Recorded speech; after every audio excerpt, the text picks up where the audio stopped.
Yande Cook says she's alive today because her grandparents survived an attempt many years ago to destroy her people. She and other Indigenous Canadians shared their experiences on Wednesday during a National Day for Truth and Reconciliation. A federal holiday was created to have difficult conversations about the past and to honor so many lost children. More than 3,200 Indigenous children died at the hands of church and state in the residential schools which were operated from 1831 right up to the 1990s.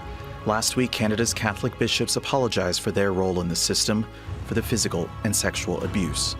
150,000 Indigenous children were taken from their families and forcibly assimilated during this time in what's now recognized as a cultural genocide.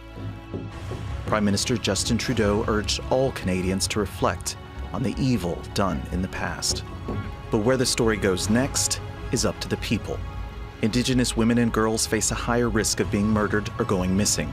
Many communities lack clean drinking water or adequate funding for social services. But the largest issue remains the land that was stolen and treaties ignored in Ottawa and London. Displaying both the majesty and the menace of nature, the volcanic eruption on the island of La Palma is expanding.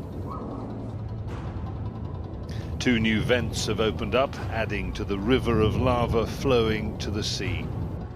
Hundreds of homes have been lost, thousands more remain vacant, evacuated. Volcanologists warn that an evolving eruption could yet put others at risk. Constant data monitoring helps experts understand what is happening many kilometers beneath the Earth's surface. Seismic tremors a few times an hour on the south side of the island add another dimension. But no one can predict what will happen next. The expectation is that lava from the 2 new vents will follow the original flow down along those western slopes. That would spare many homes potentially at risk, but it's entirely possible that uneven terrain here could force a deviation with yet more destructive consequences. And in the power of this volcano rising from unfathomable depths, there is a glimpse at the origins of the Earth itself. Satellite images show a new peninsula of volcanic rock, the island expanding to the west. This is how it was created in the first place, a consequence of molten lava meeting the Atlantic Ocean. Jonah Hull, Al Jazeera, La Palma. Earlier this week, there was a Facebook blackout. The Facebook app stopped working, WhatsApp messages were not going through, Instagram did not have new pictures. 6 hours of blackout and people felt unmoved. And we're talking about one tech company. Now imagine this on a much larger scale, a global blackout, a global power blackout. That's what the world is bracing for. No electricity for long periods of time, no fuel. We have been telling you about this. There is a gas crisis in Europe. Prices have shot up by several times. Fuel pumps are running dry in the United Kingdom. There are power cuts in China, and now the crisis has reached India. There's a shortage of coal, and this could push India towards darkness. Power generation companies are facing a major crunch. They don't have enough supplies of coal. The existing stockpiles could run out within days. In fact, some power plants are already out of coal. Let me show you the numbers. India has more than 100 coal-fired power plants. More than 100. As of Wednesday, 75 of them were reporting a shortage. They had just 5 days of coal left, maybe even less. Out of these, the shortage is critical at 63 plants. They have a supply of 2 days or less. At 17 plants, the supplies have already run out. The result is power cuts. 3 regions are reporting shortages: Uttar Pradesh, Jammu and Kashmir and Ladakh. And the outages are not widespread yet. Local officials in some areas have ordered power rationing to save electricity, but the situation could worsen. India's power minister says it's quote-unquote touch and go. Coal is critical to India's power supply. 70% of India's electricity is generated through coal, and these shortages are not temporary. First came the 5.9 magnitude earthquake, then the deaths and destruction. And now people are burying their dead. In this impoverished region of Pakistan, the survivors have to try and rebuild. Most people here live in mud houses.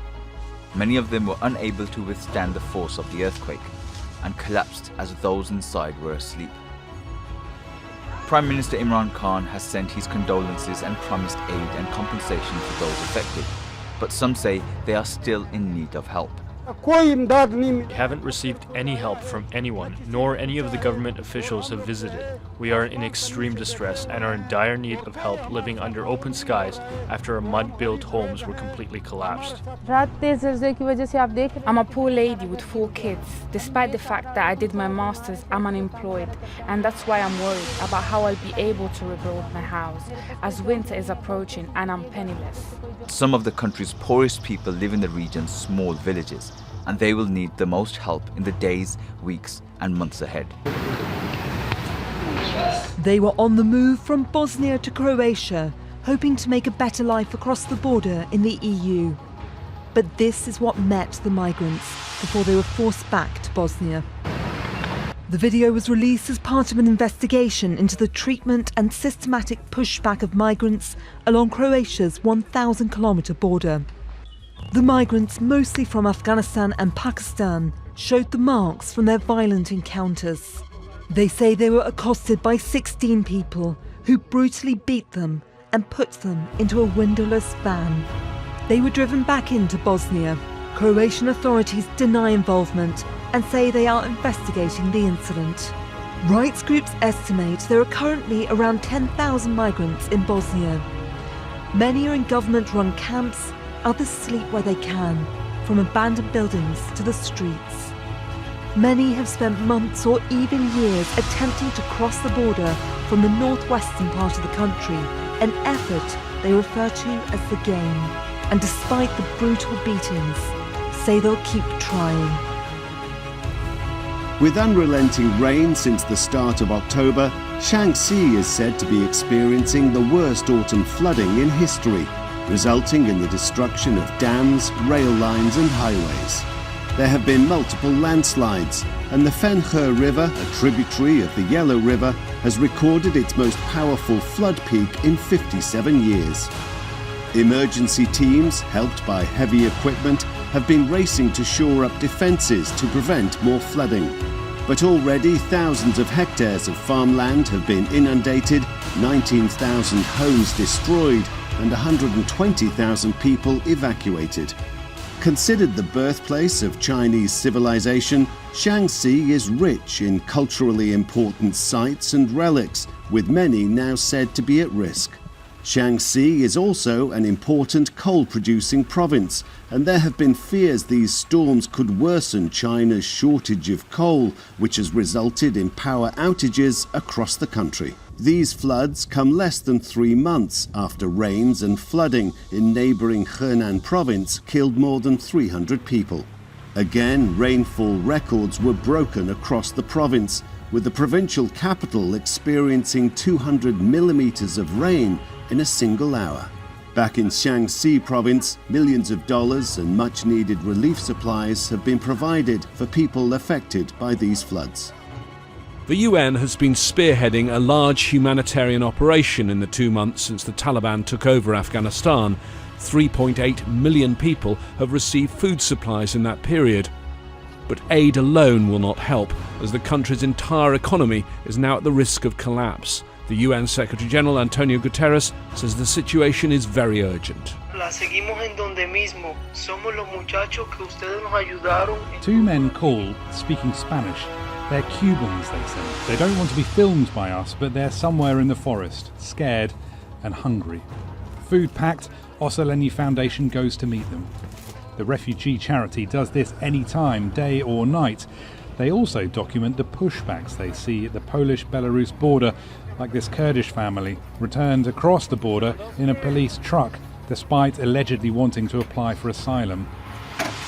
Somewhere out in the border's forests shiver an unknown number of Afghans, Iraqis, Syrians, Kurds, Cubans and more.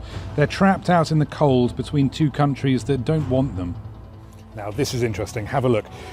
As soon as our team got close to the border, all of us got a text in English saying, "The Polish border is sealed. Belarusian authorities told you lies. Go back to Minsk. Don't take any pills from Belarusian soldiers." And then there's a link to a Polish government website explaining that people who cross the border illegally might be imprisoned. Belarus, they are pushing you? towards the border to Poland. Footage like this is being released by the Polish authorities. It's the only view inside an emergency exclusion zone at the border 3 kilometres deep. Journalists and NGOs aren't allowed in. Poland doesn't deny the pushbacks. I talked to the border police spokeswoman about it. Under the European Convention on Human Rights, that is illegal because migrants need to be given a chance to properly apply for asylum, and if they're being pushed back, then they don't get that chance. Ale te osoby nie są zainteresowane pozostaniem w Polsce. But these people aren't interested in staying in Poland. They say they want to go to Germany or the UK. Legalnie na Białoruś, czyli But how do you know if they're not wanting to claim asylum if they're not being given the chance to claim asylum because they're being pushed back? It's not an argument that convinces the United Nations Refugee Agency, but this border crisis is a humanitarian one as well as a political and border security one, and lives literally are on the line.